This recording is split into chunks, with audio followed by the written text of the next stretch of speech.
నమస్తే, welcome to NSR news. ప్రస్తుతం మనం వరంగల్ ఎల్బీ కాలేజ్ గ్రౌండ్ దగ్గర అయితే ఉన్నాము. మరి సమ్మర్ సందర్భంగా సమ్మర్ క్రికెట్ కోచింగ్ అయితే వీళ్ళు నిర్వహించారు. ఫ్రీ కోచింగ్ అంటే స్టూడెంట్స్ అందరికీ కూడా ఎవరికైతే క్రికెట్ అయితే అబ్బాయిలు అమ్మాయిలు అనే తేడా లేకుండా క్రికెట్ కోచింగ్ ఫ్రీగా అయితే వీళ్ళు ఇక్కడ నిర్వహించడం అయితే జరిగింది. మరిన్ని డీటెయిల్స్ మనం లోపలికి వెళ్ళేసి కనుక్కుందాం, పదండి. ప్రస్తుతం మనతో హెచ్సిఏ ప్రెసిడెంట్ జగన్మోహన్ రావు గారు అయితే ఇప్పుడు మనతో ఉన్నారు. సార్ నమస్తే. నమస్తే అండి. అసలు దీని ముఖ్య ఉద్దేశం ఏంటి సార్? ఇట్లా క్రికెట్ ఫ్రీ కోచింగ్ అనేది నిర్వహించారు కదా, అసలు దీని మెయిన్ రీజన్ ఏంటి? హైదరాబాద్ క్రికెట్ అసోసియేషన్ అంటే తెలంగాణ 10 జిల్లాల సొత్తు. ఓన్లీ ఇప్పటి వరకు హైదరాబాద్లోనే క్రికెట్ జరిగేది. అయితే మా ముఖ్య ఉద్దేశం హైదరాబాద్తో పాటు సమానంగా డిస్ట్రిక్ట్స్లో కూడా రూరల్ ఏరియాలో ములుగు, మహబూబాబాద్ లాంటి ప్రాంతాల్లో కూడా క్రికెట్ డెవలప్ అవ్వాలని సమ్మర్ క్యాంప్తో మొదలుపెట్టాం. ఈ కార్యక్రమం సమ్మర్ క్యాంప్తో పాటుగా పూర్తిగా 11 నెలలు అంటే సమ్మర్ క్యాంప్ ఒక నెల, అంతేకాకుండా వచ్చే రాబోయే 11 నెలలు కూడా సమ్మర్ క్యాంప్తో పాటు రెగ్యులర్ క్యాంప్ కూడా జరిగేందుకు ప్రయత్నం చేస్తాం. మరి ఇందులో క్రికెట్ అనగానే ఫస్ట్ అబ్బాయిలే ఉంటారు, అంటే అబ్బాయిలే కాకుండా అమ్మాయిలు కూడా ముందుకొచ్చి ఈ కార్యక్రమంలో పాల్గొంటున్నారు కదా సార్, ఎలా అనిపిస్తున్నది? అంటే ఈక్వాలిటీ అనేది ఉన్నది కదా ఈ క్రికెట్లో, ఏమంటారు? మీరు చూస్తే ఐపీఎల్తో పాటుగా WPLలో అమ్మాయిల పర్ఫార్మెన్స్ బాగా రన్ అవుతుంది. అంతేకాకుండా మన తెలంగాణకి, ఇండియాకి ప్రైడ్ అయిన మిథాలీ రాజ్ కూడా తెలంగాణ నుంచి, హైదరాబాద్ నుంచే ఉంది. వాళ్ళందరి స్ఫూర్తితో తెలంగాణ నుంచి మంచి క్రికెటర్స్ని ఇండియాకి ఇవ్వాలి, ఉమెన్ క్రికెటర్స్ ఇండియాకి ఇవ్వాలనే ఉద్దేశంతో ఈ సమ్మర్ క్యాంప్తో పాటు సమ్మర్ క్యాంప్లో ఉమెన్స్ క్రికెట్ని కూడా అంటే గర్ల్స్ని కూడా ఇంట్రడ్యూస్ చేయడం జరిగింది. ఇది మొదటిసారి. ఈసారి నాకు తెలిసి దాదాపుగా ఆల్మోస్ట్ 700-800 మెంబర్స్ తెలంగాణ వ్యాప్తంగా గర్ల్స్ స్టూడెంట్స్ ప్రాక్టీస్ చేస్తున్నారు. రాబో రోజుల్లో WPLకి దీంట్లోంచే పిల్లలు వెళ్తారని మేము కోరుతున్నాం. అంటే ప్రతి ఇయర్ ఇలానే ఇక్కడ మన వరంగల్లో ప్రతి ఇయర్ నిర్వహించే అవకాశం ఉందా? మరి మేము మొదలుపెట్టాం. ఇది ఖచ్చితంగా ప్రతి సంవత్సరం మా బాడీ తర్వాత వచ్చే బాడీ కూడా కంటిన్యూ చేస్తుందని అనుకుంటున్నాం. సమ్మర్ క్యాంప్తో స్టార్ట్ చేసుకొని నెక్స్ట్ సీజన్ స్టార్ట్ చేస్తాం. ఆ తర్వాత రెగ్యులర్ కోచింగ్ క్యాంపస్ కూడా పెట్టుకుంటూ లీగ్స్, తర్వాత రంజీస్, తర్వాత నేషనల్స్ వరకు తీసుకెళ్తాం పిల్లలు. థ్యాంక్ యూ అండి. ఇక్కడ మనతో పాటు కొంతమంది పిల్లలు అయితే ఉన్నారు. వీళ్ళు మినిమం నాకు తెలిసి 5th or 6th క్లాస్, కానీ క్రికెట్లో మాత్రం ఇంత ఓకే 9th క్లాసే కావచ్చు, ఏదో క్లాస్ కావచ్చు అని ఓకే ఇంత ఇంట్రెస్ట్ ఉన్నది. నీ పేరు చెప్పు? శివరామకృష్ణ. అంటే ఎన్ని డేస్ నుంచి నీ క్రికెట్ అంటే ఎందుకు అంత ఇష్టం? అదే నా డ్రీమ్. ఎందుకు అంటే ఎవరు నీకు ఇన్స్పిరేషన్ ఎవరు? అండ్ ఈ సమ్మర్ క్యాంప్లో నేర్చుకోవడానికి గల రీజన్ ఏంటిది? ఇన్స్పిరేషన్ శుభ్మన్ గిల్. శుభ్మన్ గిల్ అంటే సపోర్ట్ చేస్తావా? డైలీ IPL చూస్తుంటావా నువ్వు? నీ పేరేంటి? ప్రేమ్ సాయి. అంటే ఏ క్లాస్ చదువుతున్నావు నువ్వు? 8th క్లాస్ చదువుతున్నావు. అంటే ఎప్పటి నుంచి నీకు క్రికెట్ అనేది ఇంట్రెస్ట్?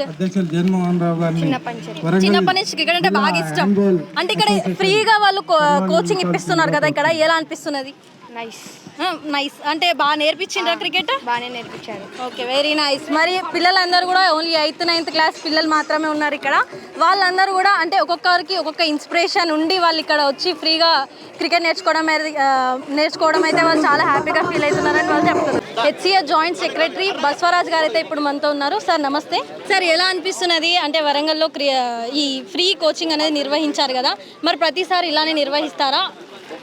డెఫినెట్గా నిర్వహిస్తాం. ఎందుకంటే సమ్మర్ క్యాంప్ అన్నది ఏంటంటే ఒక పీనట్ లాంటిది. యాక్చువల్గా అంటే 11 months కోచింగ్, అంతే త్రూఅవుట్ ఇయర్ కోచింగ్ ఉంటేనే రూరల్ క్రికెట్ డెవలప్ అవుతుంది. సో మా ప్లాన్ కూడా ఏంటంటే 11 years కాకుండా 1 year టోటల్ ఇయర్, ఒక సమ్మర్లోనే 1 month కాకుండా టోటల్ ఇయర్ మేము రెగ్యులర్ క్యాంప్స్ చేయడానికి మేము ప్రయత్నిస్తున్నాం. అది డెఫినెట్గా సఫలీకృతం అవుతుంది. మొన్న ఈ మధ్యన మేము మహబూబ్నగర్లో అక్కడ కూడా టర్ఫ్ క్రికెట్ చేయాలని మేము స్టార్ట్ చేసాం. సో అది స్టార్ట్ అవుతే కానీ అక్కడ జిల్లాల్లో ఉన్న క్రీడాకారులందరూ కూడా అక్కడ టర్ఫ్ క్రికెట్ ఆడే అదృష్టం కలుగుతుంది. సో ఫస్ట్ ప్రయారిటీగా మేము అది కూడా చేస్తాం. ఇంకోటి వరంగల్ మీద ఎందుకు ఫోకస్ పెట్టామంటే వరంగల్లో ఇన్ఫ్రాస్ట్రక్చర్ ఉంది కాబట్టి ఇన్ఫ్రాస్ట్రక్చర్ని పట్టుకుని మనం మంచి స్టేడియం ఇప్పుడు ఆంధ్రప్రదేశ్లో మీరు అన్నట్టు పక్క స్టేట్లో 8 ఉన్నాయి, తమిళనాడులో 8-9 ఉన్నాయి. బట్ అన్ఫార్చునేట్లీ మన హైదరాబాద్లో ఒకటే ఉప్పల్ స్టేడియం ఉంది, అది కూడా లీజ్ మీద ఉంది, మన పేరు మీద ఎవరు లేదు. సో మనం మేమైతే ప్లాన్ ఏంటంటే వరంగల్లో టాప్ క్లాస్ స్టేడియం కట్టాలని మా ప్రయత్నం చేస్తున్నాం. డెఫినెట్గా అది మేము BCCI కూడా రాస్తాం. ఇప్పుడు BCCI ఫండ్స్ కూడా డైరెక్ట్గా మనకి ఇలాంటి క్రికెట్ మీద డైరెక్ట్గా వాళ్ళు ఇన్వాల్వ్ అయ్యి వాళ్ళే మనకి డైరెక్ట్గా పేమెంట్ కూడా చేస్తారు. మరి ఈ వరంగలే కాకుండా ఇంకా ఎన్ని ప్లేసెస్లో ఇలా ఫ్రీ కోచింగ్ అనేది నిర్వహించారు? లేదు, మొత్తం 9 జిల్లాల్లో కూడా చేయాలని మా ప్రయత్నం.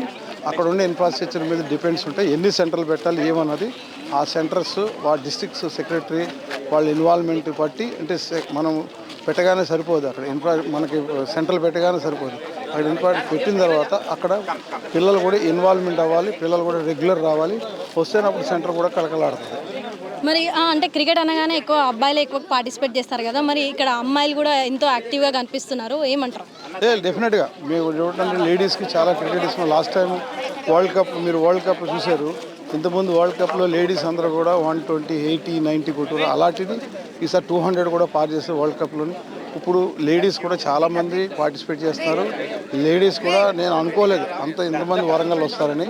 సో ఫ్యూచర్లో లేడీస్ కానీ క్రికెట్ ఆడితే మన సెంట్రల్ గవర్నమెంట్లో కానీ చాలా రైల్వేస్ కానీ బ్యాంక్స్ కానీ వాళ్ళందరికీ ఏజీ ఆఫీస్ కానీ జాబ్స్ ప్రొవైడ్ చేస్తారు.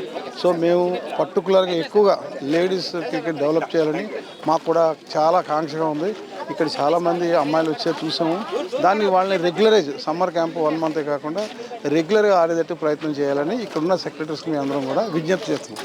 అంటే దీనికి ఏజ్ లిమిట్ ఏమైనా ఉంటుందా సార్? అంటే చిన్న పిల్లలు కూడా కనిపిస్తున్నారు మరి చూడగానే, ఏజ్ లిమిట్ ఏమైనా ఉందా? ఏజ్ లిమిట్ ఏమీ లేదు, బట్ స్టార్టింగ్ నుంచి చేస్తేనే వాళ్ళు, ఇప్పుడు మీరంటే ఫౌండేషన్ నుంచి అంటే చిన్నప్పటి నుంచి చేస్తే వాళ్ళు కొద్దిగా గ్రోన్ అయినప్పుడు పెద్ద అయినప్పుడు వాళ్ళు రేపు state matches under 14, under 16, under 19, 23 Ranji కూడా ఛాన్సెస్ ఉంటాయి. సో ఇక్కడ నాకు తెలిసినంత వరంగల్లో అమ్మాయి కృష్ణవేణి అనే అమ్మాయి నాకు లాస్ట్ టైం కూడా చాలా బాగా ఆడింది. అమ్మాయి మన స్టేట్ క్యాంప్లో కూడా ఉంది అమ్మాయి. సో మేము కూడా లేడీస్ మీద ఎక్కువగా ఫోకస్ చేస్తున్నాం, ఈ లేడీస్ క్రికెట్ మీద. సో దాన్ని ఇక్కడ సెక్రటరీస్ వాళ్ళు మేము ఇచ్చిన ప్రోత్సాహాన్ని వాళ్ళు అందిపుచ్చుకుని దాన్ని ఇంకా ఎంకరేజ్ చేసి ముందుకు తీసుకెళ్తే చాలా బాగుంటుందని ఆశిస్తున్నాం. Thank you sir.